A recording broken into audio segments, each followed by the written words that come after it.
osallistuu johonkin harrastetoimintaan tai varsinkin johonkin, mistä hän saa maksun korvaukseksi ja samaan aikaan nostaa kansanedustajan palkkiota.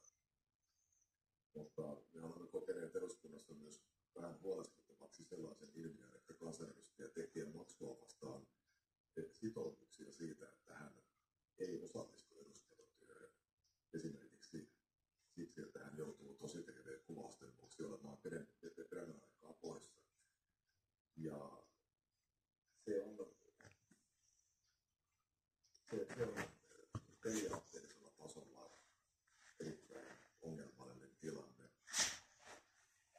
Tällä hetkelläkin on mahdollisuus pidättää osittain tai kokonaan kansanedustajan palkkiota, jos hän on toistuvasti poissa eduskuntatyöstä, mutta tätä ei ole sovellettu koskaan.